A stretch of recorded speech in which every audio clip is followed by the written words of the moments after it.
Having a crappy system work faster and more efficiently is not the point. The opportunity is to start over. That applies for everything in the economy, right? We built our whole economy, all our processes, with this assumption of scarcity, that there were a scarce number of human brains who could do things. And now all of a sudden, that assumption has gone away. So we need to rethink from scratch.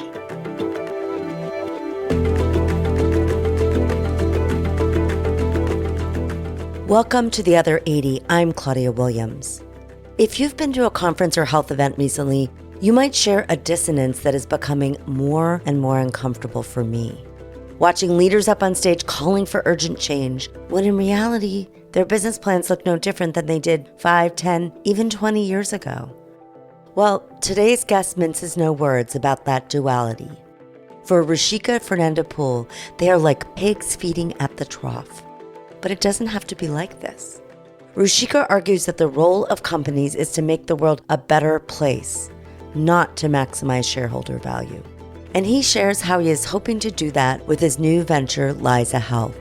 So please welcome Rushika Fernandopulle to The Other 80.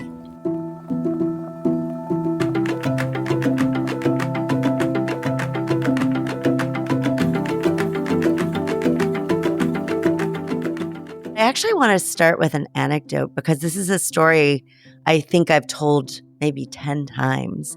It struck me so much when we were sitting in your office in Boston and you told the story about how each morning would start in your Aurora clinics. And it was a kind of rounding where the clinicians would sit in a circle. Somebody would lead the group, but one day it might be the physician. The next day it might be the health coach. And they would go through their list, their panel of patients, and assign a worry score, if I remember right, to every patient. And it struck me so deeply how human that was, how connected. I think we think of startups as about technology and moving fast, but that moment froze time for me. And that's really what we want from our family, our clinicians, is that ability to see all of us and know when more attention should be paid. So I just want to thank you for that story and ask if there's another story for you that has that same resonance about the work you've done all these years. So maybe my favorite story is actually somewhat related. So people always ask the question, you invented and did a lot of different things, integrated, all of which, by the way, when we started doing this 20 years ago, were crazy. We were emailing and texting our patients. We were taking them for walks. We were going to the grocery store with them. We were proactively checking up on them. We had built a new IT platform. We had worked on new payment models. But people ask, what is it that really worked? And I think my favorite story of all of them was when we had a practice eons ago. This was 2007, so almost 20 years ago now, in Atlantic City, New Jersey. And it was with the hotel and casino workers in Atlantic City. And these were sort of back of the house, dishwashers, etc. I was seeing patients in this practice, and the health coach came up to me. The model was really based on these folks from the community, speak the language of the people they serve. And she said, "Doc, there's a patient here. She's a hot mess." And I was like, really? So I walk in the door, and her name was Joyce, and she, was in and out of work and in and out of the ER, not taking her meds, and out of control diabetes and hypertension. And so, we got her hooked in, and she got a health coach, and she started coming to some groups. I ended up leaving the practice because I was trying at the time to start a second one. And then 6 months later, I came back to visit. And the doctor took over for me, Neil Patel. Neil's like, "Rushika, remember that patient who came in the first week who we said was a hot mess?" I was like, "Yeah." I was like, "She's back. I want you to see her." And so I go in the room, and I barely recognize her. She's got her hair combed, little makeup on, glint in her eye as opposed to a dead look. I look at her chart. She had diabetes and hypertension under control, no ER visits. And I was like, "Joyce, you look amazing." She said, "Doc, I've never felt better in my life." And so I said, "Joyce, help me out. What is it we did to help you? Like, you've had insurance for years and years, but obviously we did something different." And she said something very profound. She did not say, by the way, "You have good protocols, you've got a good IT system, you've got a good payment model." She said, "You all cared about me. You taught me to care about myself, and I didn't want to let any of us down. You cared for me. You taught me to care about myself. I didn't want to let any of us down. That is what changed her trajectory. And I think we often forget that in healthcare. It's a human to human interaction. And now, in order to do that, we needed to have the right payment model and the right technology platform and the right process and the right culture and all those things. But the sharp end of the sword is exactly that. There's always this moment. We were just at a conference. It's a beautiful place, lots of great conversation. But the thing that haunts me, and especially it haunted me this year, is that sense of false urgency where people sit up on a stage and say, things are different now. Things are different now. And they might be talking about technology. They might be talking about urgency. They might be talking about outcomes versus fee for service, but that sense of urgency. And every year I want to believe them, but then the next year will pass and you're like, oh, hopes are dashed. I just want to ask you, do you have reason to hope that there is real urgency now? Or if there's not, how do we go about sharpening that sword right now? So I've been doing this for 20 plus years. And we've heard the same thing over and over again about value-based care and patient-centered care. And I've come to believe, and maybe this is a little cynical, that we have built in this country a medical industrial complex. And everyone's in cahoots: the health plans, the health systems, the physician groups, the pharma companies, the consultants, the brokers. And despite the rhetoric, and lots of rhetoric, as you heard at the conference, no one really wants to change anything. Because I would say, to put it a little crassly, they're pigs feeding at the trough.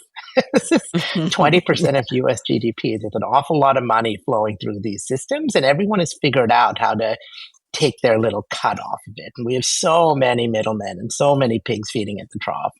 Thinking that any of them is going to actually step up and change anything with very, very few exceptions, it's a fool's errand. Right. So I share your skepticism. So it's up to us. There's no one but us. That's the adage.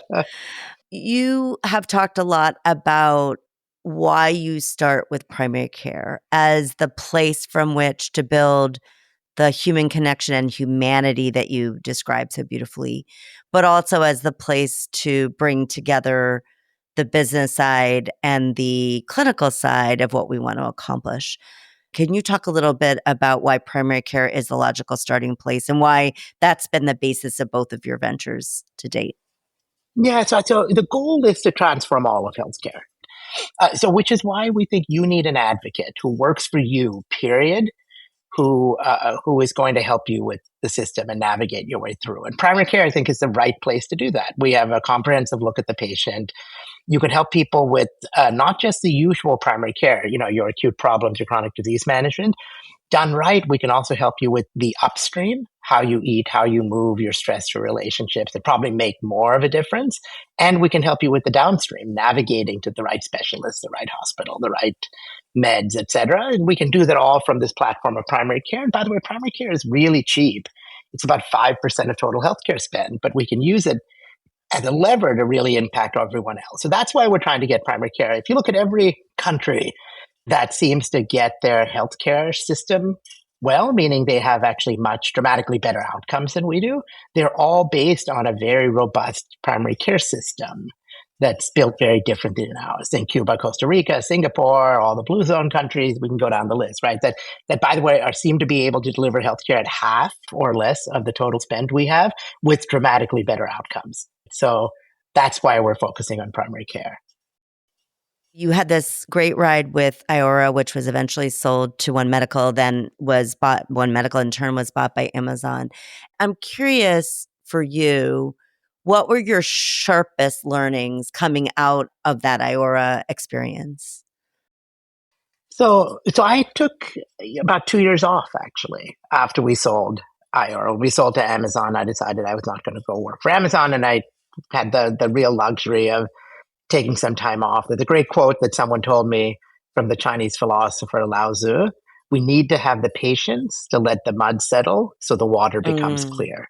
So I want to take as much time as I need to let the mud settle, the water becomes clear. So I think on the one hand, I think what we showed is when you do this seriously, by the way, lots of people don't do it seriously. They just talk about it, but don't actually change care. But if you actually change care, you could actually deliver a dramatically better experience for patients. You can deliver a dramatically better experience for the clinicians who work in it. You can deliver much better outcomes. You can deliver much lower total cost of care. We were driving total cost of care in the Medicare demos down by 20%, 20. That's stunning how much that is. And you can reduce disparities. We were dramatically reducing disparities. So you can do all that, right? Now, the problem is two big problems. We and everyone else cut the panel size in half or more. And you see this in all the direct primary care practices out there and concierge practices. Instead of taking care of 1,600 patients, you take care of 600 or 800 or 200. And the problem, of course, is that's great for the patients you happen to take care of. But every time you take a doc from the regular system and put them in yours, you're kicking a bunch of people to the curb. We just don't have enough clinicians, period. So we have to figure out a different model, right, if we want to fix the system for everyone. And then the second piece of it was what we were doing was, and like a lot of our other, fellow travelers, as I call them, is we were building these de novo practices, which was exactly the right thing to do. So we were starting from scratch, telling people, leave your doctor, come to us. That is very expensive. We had to raise $350 million of venture capital. We were able to do that. We were in an environment where that was possible. But we had a cap on our growth. And so really was, how could you do this with normal panel sizes and in a way that you could actually rapidly scale without needing that much capital to be able to really change healthcare for a much bigger group of people. So that really is what kicked off my desire to do this again, maybe have my head examined, but it's time to start the next chapter. Just pausing on that, let the mud settle. What was your practice of doing that during your 2-year break? I said no to a lot of things. It was, I think, probably the best thing. We get so caught up in putting out fires. I didn't work for anyone. I didn't set the alarm clock. I, for a while, didn't, said no to every board that wanted me to join, to people who wanted me to advise their startup, to, become CEO of this, that, or the other thing, every headhunter, every PE firm, and really took some time off. Got to read a lot, got to go visit and meet lots of interesting people. The nice thing about having done Iora is a lot of people knew who I was able to pick up the phone and say, hey, can I come visit and hear about what you're thinking? And it really is sort of letting the aperture open again and thinking about what the next step is. There was a phrase in a podcast episode on sabbaticals where Jerry Colonna talks about hot boredom and cold boredom. And the search would be for the kind of boredom that's not antsy and like fidgety, but more you notice a thought and then you kind of follow it and you meander over somewhere else, because it's that integration of insights that I think takes time and pause to actually really accomplish. I kind of want to take you back to the decision to sell Iora. So you had this vision that you've talked about centered on primary care. It was working, but it was challenging to scale. What in that moment made you decide to sell? And knowing what you know now today, if your decision would have been slightly different if you did it again? So I've always felt like the job of running a company is not, we were a for-profit company, we were venture backed, but I think a lot of people misguidedly think the point of capitalism is simply to optimize shareholder value. I think the Milton Friedman school of thinking. I disagree. And I think that's a problem with our late stage capitalism. I think the people I really respected, folks who largely come to this conscious capitalism movement, John Mackey from Whole Foods, Ron Shaich from Panera, the folks from Patagonia, is they think, your job running an organization is actually, you've got 4 different vectors. Your job is to optimize all 4, right? You start actually with your employees. This is a great place to work. People have quit their jobs to come to work for you. So can you give employees a great life and a great experience? They will then treat customers well. And then your job is to serve your customers. And by the way, if you don't serve your customers, you don't have a business. And then that will actually help you serve your mission, which for us was transforming healthcare. And if you are smart enough to do that, you hopefully have a value proposition, which will then create investor value. And then you can take some of that value you create and put it back and invest it back into your employees and your patient and your customers, right? So Tony Hsieh from Zappos, who was one of our early board members, those 4 things reinforce each other. You don't trade them off. This is key. You don't trade them off. You actually build systems where you enforce that. So as we thought about where we're going with this, we were 10 years in on IORA.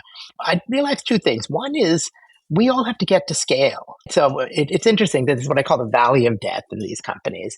When you're small and cute and fuzzy, no one bothers you. When you're big and strong and fierce, no one bothers you. But you have to get through this valley where people realize you're a threat. And you have to get through that valley quickly, not slowly. And I started some conversations with other people in the field, including with Amir Rubin. And Amir and I talked about, wouldn't it be cool to put these two companies together, right? And I think we have to get over our egos and say, look, how do we achieve the mission? And what was interesting is we had migrated at IORA to largely serving seniors. And we were doing a great job of it. We happened to have these great payment models. We got CMMI to create a new one for us called direct contracting. And we were taking people and improving their health and keeping them out of the hospital. 40% drop in hospitalizations. It's huge. The problem, of course, is we got people at age 65 at best. The average age coming in was 70. If I wait till you're 70 to make you healthier, what am I doing, right? All the proverbial horses are out of the proverbial barn. What we need to do is get Let's to hope you in not your all 40s. of them, because as I near that number. but what we need to do is get to this people in their 40s or their 50s or maybe 20s if you want to get really crazy. And that's what One Medical was doing, taking all these sort of younger, healthier people. And so Amir and I talked about, wouldn't it be great if we could create a system where we could get people young, manage them better, and then when they age into Medicare, it's this thing of beauty.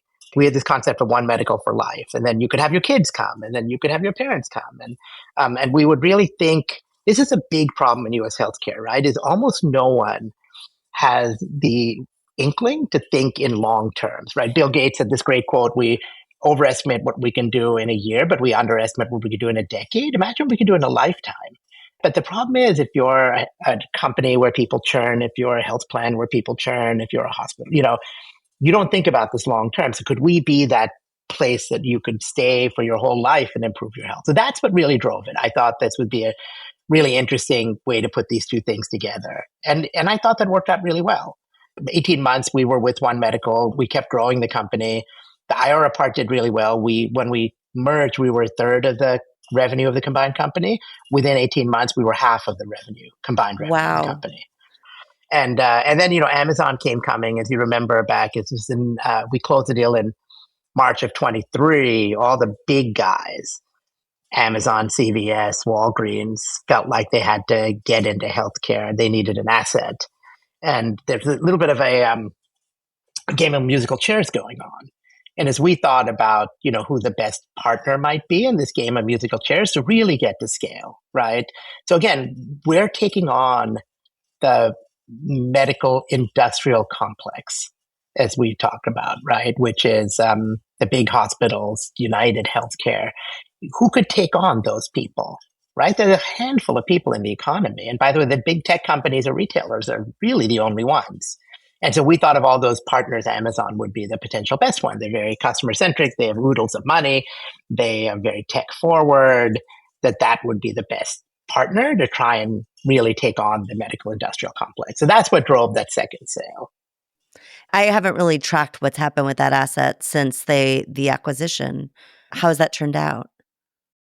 So it's complicated, Claudia, and it's, so the good news is Amazon is so big that they don't even have to report the results of IORA One Medical, right? It's not material to their total balance sheet. So that gives you a lot of protection from the, vagaries of the markets and quarterly reporting when you don't have to report the subgroup, because even though it's multi-billion dollars, Amazon is a $1 trillion company. This is rounding error for them. So that's given a lot of freedom for people to try to do innovative things. I think the One Medical side of the business that they bought, which was largely serving people who Amazon understands, and it's transactional, right, which Amazon understands. It's retail, which they understand, is doing really well, and they get it. I think they've struggled with the IORA part of the business, which is older, poorer people and going to full risk, which is what we were in, and really making an impact on total cost of care. They've struggled with that, to be honest. And this is all public knowledge. There a couple of Washington Post stories recently you may have seen where, for instance, we were in places like Tucson, no real public transport. People are sitting in trailer parks. And what we did is we realized very quickly, if people call us, we need to be able to send a ride to go get them. We built this really nice partnership with Uber to send an Uber to pick them up and take them in. Now that costs us about $20. And to me, the math was really simple. Remember, we're at risk for people's total cost of care. If we don't send them an Uber, guess what happens? They call 911 and an ambulance takes them to the ER. An ambulance ride and an ER visit is 2,000 at best. And then you're at risk of them getting admitted. So all I had to believe is that by sending an Uber, I had a 1% chance of staving off ER visit or hospitalization. Of course we did, right? But Amazon, in their wisdom, they think transactionally $20 per visit, it's too much of a transaction cost. We have to get rid of it. And they killed the program. It's like, wait a second, like who cares about that, right? We're not paying per transaction. We're looking at the big picture here. So again, I think they have struggled with sort of figuring out the IORA model. They've also, like a lot of big companies, tried to manage the One Medical side of the business and the IORA side of the business together with the same people. And these are not a little different businesses. They're completely different businesses. And trying to manage them as the same is silly. They decided to merge together the two IT platforms. One Medical had built a custom IT platform, as did we, for what we were doing, and they were built for what we did. But we both realized, all of us who were serious about this, realized that we couldn't use Epics or neural scripts. They were built for the old fee-for-service systems. We built our own. But then thinking you could do it both on the same platform when you're doing different things, that actually was, I think, a bad idea. So you're getting at something very interesting around scale, because it's not just scaling the size, the heft, the economic power. It's scaling with an eye to what the fundamental changes that you're trying to create. That's one of the risk points, I think, with any healthcare innovation is as you get bigger, it's harder to hold on to that thing that was the fundamental starting point of why you did it to begin with. And that brings me to a question which you've started to talk about, which is if you imagine all the pebbles in the stream of the IORA business, some of them you picked up and you polished and sharpened and brought them over to the new venture. Others you kind of left where they were. What would you say you brought, and which pebbles did you leave in the stream? yeah, so really, so you asked like what's different. You used to open this podcast with the what's different today, and I think the obvious thing that is different is AI. Right? We didn't have it really when we started doing IORA 20 years ago. And so I got to spend a lot of time meeting with people who are really smart in the area. A lot of jokers in AI, by the way, who just sort of parrot what people say. But there are a handful of people, Alan Karthikallingam at Google, Junaid Bajwa at Microsoft. Clearly, if we're going to solve this problem of not having enough clinicians and having imperfect outcomes, we have to use AI. Now, a lot of the tech bros have this idea of we're going to replace you stupid humans with a computer. And they've never been sick, right? Because the role of a healer is partly to have knowledge, but partly is a bunch of other things that, at least for the foreseeable future, these systems will not have. And then they get into these debates about who's smarter, us or them, and it can pass the boards at 95th percentile, you stupid doctors. And it's like, no, the who's smarter than who is a stupid question. The right question isn't who's going to subjugate who. The right question is, let's build a new system where you do what you do best, I do what I do best, and we work together as a team and we learn from each other.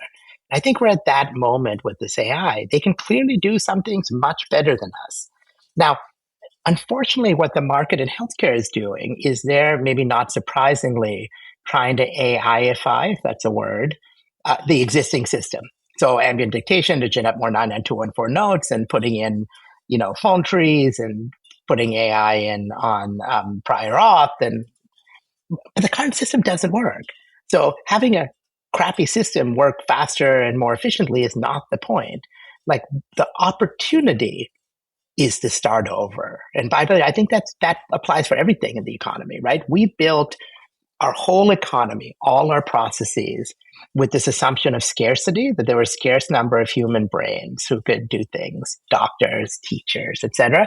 And now all of a sudden that assumption has gone away.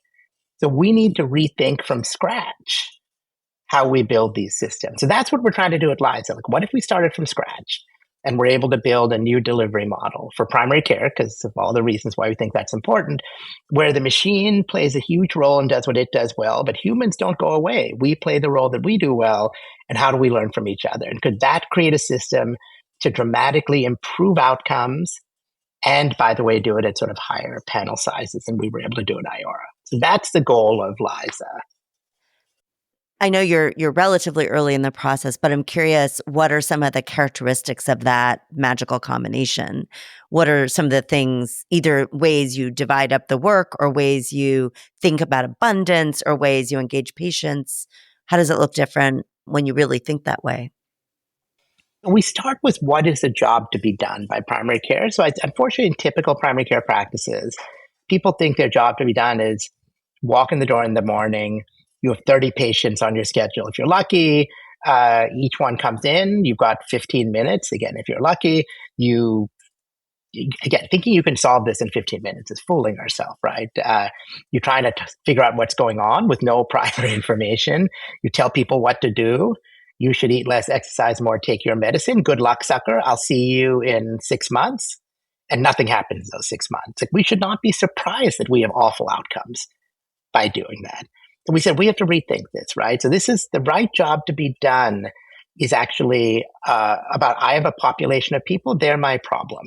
How do I improve their health, keep them out of trouble, do whatever it takes? And it's about continuous healing relationship. And it's about really improving engagement. What we did with IORA with our health coaches is let's make sure you filled the medicine at the pharmacy. Let's make sure you didn't have side effects. Let's make sure your blood pressure is actually going down. This is all data that the agent can actually be collecting. We did our amazing results at IORA, 40% drop in hospitalizations, 20% drop in total spend, better outcomes. The core is we went from a typical practice, which engages a patient 3 to 4 times a year. We had 20 engagements per patient per year using our health coaches and texting. But imagine if we can do 200 or 2,000, how much better we can be, right? And tailor it to the right patient based on their worry score, which you mentioned earlier on, right? So again, that's what we're doing is can you build a system which can actually let the machine do what it does well, and when and only when you are not doing well, you stop picking up your meds, your blood pressure is not going down well enough, you started feeling badly, now the human will come back and re-engage. And this is what we're good at humans, is diagnosing what it is. Because again, as you know, if you do this long enough, almost all of the problems are social. They're not biological. My wife died, I'm depressed, I lost my job, whatever. So humans are really good at that, right? Remember, the question we keep asking is, what is it the machine does better than us? It should do that. What is it we should do better than the machine? We should do that. How do we work as a team? That's the mental model. There's a beautiful graphic I've often talked about on this podcast by a patient, and it shows a bunch of blue dots and one red dot. And there are hundreds of blue dots and one red dot.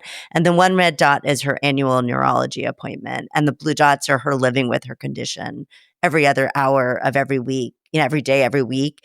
And I think what you're saying is you're going to have a lot more red dots. It's not like we're going to have all red dots. People are still really in the business of taking care of their own health, but a lot more ways to engage and identify if there's something that might have gone off the rails that really can be supported. It's interesting, the word engagement. Have had a lot of interactions with patient innovators, people that have really used their own insights about their disease to be quite forward-leaning and quite disruptive. And they hate that word. And I think they hate that word because they're like, who are you kidding? We're engaged every day in our lives. You just are deciding whether you want us to be engaged in the thing you care about.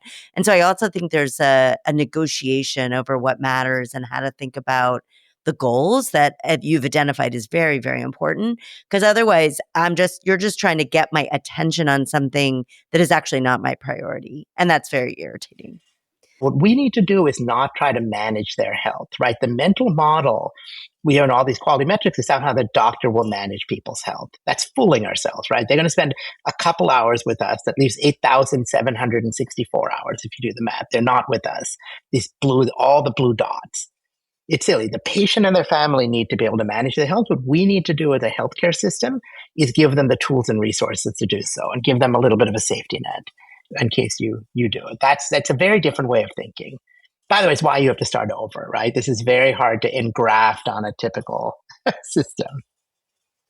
In both your models, IORA and in Liza Health, you found a way to start with what I think of as a clean lab. And the clean lab you started with in Iora was working with unions and employers. The Clean Lab you're starting with, as I understand it now, is really working with uninsured people. And I'd love to spend a little bit of time understanding why you start in those places, but then also talk about how do you, after starting there, move into the messy world of actual payment and keep your model true while you actually try to negotiate with health plans and get paid for your work and all of that. Spend a little time talking about these labs and then how do you pivot it into the world?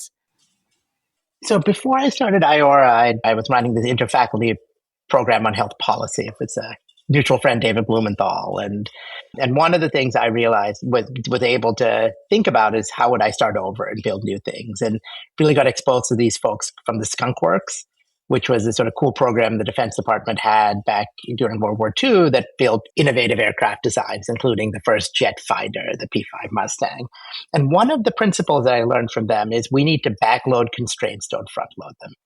So whenever you try to innovate in a system, you immediately get people raise their hand. You can't do that because you won't get paid for it. Epic won't let you do it. You'll get sued. Might go down the many list. And if you start with the constraints, you go nowhere. So their attitude is, those constraints exist, but you need to create places where you can ignore as many of them as possible. So you can then develop the thing that you think will work and show it works. And then on the back end, start figuring, okay, now how do I modify my design based on these real world constraints? But don't start with the constraints, end with the constraints. So that's what we did at IORA. It's what we're doing now at Liza is can we find some places where we can backload as many of these constraints as possible and be able to come up with a better model. So we actually make progress. The obvious way to build companies is to look at the world and try to fit what you're doing to the world. The unobvious way to build companies is figure out the right thing to do and then convince the world that they have to do it your way because it's better. It is hard. It takes a while, but it is the only way to make progress, right? And so that's what we're doing again with Liza. So we're starting, as you said, with a group of uninsured folks. We're building a great practice with a community organization in a place called Chelsea, Massachusetts. It's being funded through a philanthropy because, and so we will get to have sort of free reign to try to build what we have without constraints. Obviously, we will eventually have to figure out how to convince and cajole the existing payers to pay us differently. But we know how to do that. And we're engaged, as you can imagine, with a number of payers. And look, it's so funny. Like everyone knows fee-for-service is the wrong way to pay for primary care. Everyone knows that investing 5% of total spend in primary care is stupid. And every country in the world who does this seriously invests 10 to 15%. These are not controversial statements. Trying to convince these payers to actually do something about that is really hard. So part of this is just finding, I think the biggest problem we have in healthcare is an abject failure of leadership. Abject failure of leadership with very few exceptions. People are rearranging deck chairs in the Titanic. I remember we had a healthcare CEO say, isn't it dangerous what you're doing? You don't know how it's going to turn out. And I said, well, we're on the Titanic heading for the iceberg. The only thing I know for sure is if we don't do anything, we're going to hit the iceberg and I'll die. So being afraid to turn left or right is almost irrelevant. At least we've got our hands on the wheel and we'll figure it out, right? So that's what we're looking for. So can we find, so if you looked at the people who are our first, what we call sponsors at IORA, they were not normal people. Jim Kim, who was the CEO of Dartmouth, right? Harvard MD, PhD, started Parkinson's Health, ran the World Bank before he's 50. Sarah Horowitz ran the Freelancers Union in New York, MacArthur Genius Award winner, board of the New York Fed before she's 40. Tony Hsieh, CEO of Zappos. Betsy Gilbertson from the Culinary Union. These were not normal people, but they were leaders. And I just was talking to a health plan recently, and they were like, well, our actuaries won't let you pay us differently. I was like, they work for you, not the other way around. Or my health plan, the employer, my health plan won't let me do that. They work for you, not the other way around. If they won't do it, fire them and get someone who will, right? There are very, very few, unfortunately, healthcare leaders who seem to have the courage to do things like that, even if they know they're in the boat headed for the iceberg. Maybe they hope they'll jump off before it hits. Well, they probably will, heading into their 70s. It may be too early to answer this question, but I'm struck. I get the vision and the premise makes so much sense. I'm having a little bit of a hard time understanding what would be the product and who would be the customer. Are you thinking the product's more the tech platform, or is it an outcome-based model kind of like Alidade that you would partner on with the practice? Is the purchaser a health plan? Do you think you actually have to get a new payment model like you did with CMMI? And you may not know the answers exactly, but I'm just curious, if you had to characterize the product and the buyer, what would that look like at this early stage? Yeah, I think we'll figure that out. So we need to first figure out a model that actually works. If we could create a model that can do IORA-like care at normal or higher panel size with even better outcomes, we will figure out a way to scale and grow. When we started IORA, we had no way of knowing that we could do full risk Medicare contracting, let alone with CMS. That didn't exist, right? We created that because we created this model that works, and Humana came to us and said, look, can we help you do this in other places, right? And then, a handful of people were doing it in Florida and California, but the providers in other places were unwilling or unable to do it, so we were able to do it. And then we created the whole industry. Now there are hundreds of people doing this, and there are 100 people in the CMMI, ACO REACH program. It's great, right? That's what we will do. So I've got a few thoughts on it, right? So one is we have to change the payment model. Right? Fee-for-service is the wrong way to pay for primary care. With AI, it is a completely wrong way to pay for primary care. The tempting thing would be, when people are asking the AMA for this all the time, is can you create a CPT code for an AI something? Complete fool's errand. This is abundance, not scarcity. The whole notion of fee-for-service is about scarcity. And so that's a stupid thing to do, right? So number two is we've got to get some version of population-based payment. It's the right thing to do, whether it's full risk, a very generous primary care cap, some sort of thing in between with a risk share. We can figure that out. I think the key is, we're building these first one or two ourselves because I need a lab where we can control everything, but we're not going to scale that way, right? We're going to scale by creating a platform to allow other docs who would like to practice a very different way. Trying to convince them all to do it is a fool's errand, right? Medical groups largely operate by consensus. So what we did is, no, we're going to start over here. And the two of you want to come over, you come over here. Everyone else, if you don't like this, keep doing what you're doing. And then I'd mumble under my breath, someday we'll take your patients away, right? Because guess who really likes this are the patients. And that is the theory of change, is getting patients to actually vote with their feet. So that's, I think, a little bit what we'll do. Is let's create a platform to the people who want to come over and do this. We will provide them a way to do it. And eventually that third and fourth guy, 6 months later, will come and go, can I come visit your practice? Wait a second, not only is this not scary, this is better. Can I come over? Then the fourth one comes over, and the fifth one. And that, by the way, 6, 7, 8, 9, 10 may just need to be put out to pasture. They're never going to change, but it's fine. We'll have made progress. Ending with the zooming out question, you've talked about the need for a broader movement, and I agree with you that we are lacking the bold leadership we need to actually get our hands on the wheel as we approach the iceberg. But I'm curious what you think that movement looks like practically, and how would we know that we're starting to aggregate the right kind of momentum beyond the company that you're building? So I think until or unless we can empower the patient/consumer to really do this, we're never going to change the system, right? So I think the empowerment piece. So a lot of what we did at IORA, which is very subtle, is about switching power dynamics, right? So that's what we have to do. And then the question we keep thinking is, how can we empower consumers to do this themselves, to play a role in demanding change, right? That's, I think, the only thing that will happen. By the way, at some point, we're going to have to come to the reckoning in this country that employer-sponsored health insurance is an utter stupidity in this day and age, right? we all know that that's a historical accident. So again, my dad worked for the same company his whole life, 30 years, got a gold watch. My daughter is 4 years out of college. She's had 4 different jobs, right? This pattern of working, it makes zero sense in the current economy. And at some point, it's going to collapse. And I think we'll be ready when it does. So I am at this stage of my life in an academic setting, and there are things about it that are utterly thrilling and other things that are infuriating, as you've described in other places in healthcare. I think the thing that's truly invigorating is the students with the glint in their eyes and the passion to make a difference. they're hitting a job market and an economy that's very challenging for them.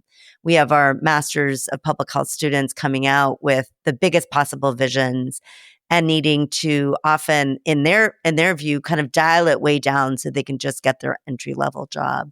What advice would you give those folks who are going to be graduating about how to have a life and a career of purpose and still pay their bills? The mission when I started IORA 20 years ago was about changing healthcare, transforming the system. And it turns out that maybe the best way we are transforming the system is through our alumni network. So we have, literally well over 1,000 people who work for us. And they're all doing really cool things right now. And they all stay in touch. I get emails literally every day from people. Thank you for giving us this ability to sort of be with our own tribe. And I've started a new company to do this. I went to work somewhere and took on a new role. We have, dozens of new codes that are founded by IORA people. We have a reunion once a year that people pay their own way to come to, and we get several hundred people show up. What I would tell people is find your tribe of people who want to do this.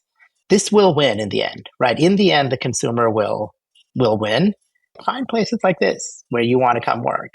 Try not to settle. I get that you have to do it sometimes, but I think one could be part of the solution, one could be part of the problem.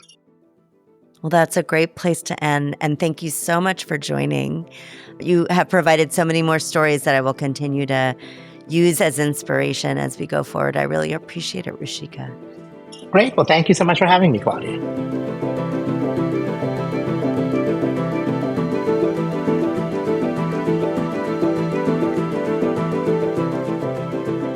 I think Rushika's right. If we want better care at a lower cost, we have to invite AI onto the care team.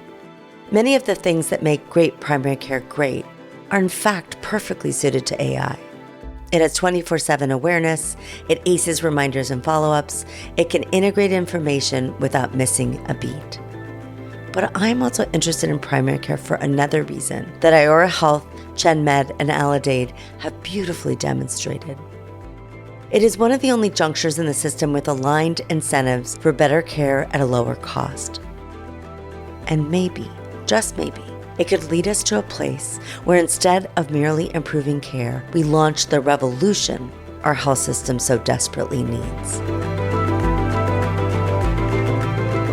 This podcast was created by me, Claudia Williams. My podcast producer is Avery Moore-Kloss. Check out the show notes for more information on Rushika Fernandopulle and his company, Liza Health. There is more information on my background, this podcast, and our guests on our website, www.theother80.com. Until next time, I'm Claudia Williams.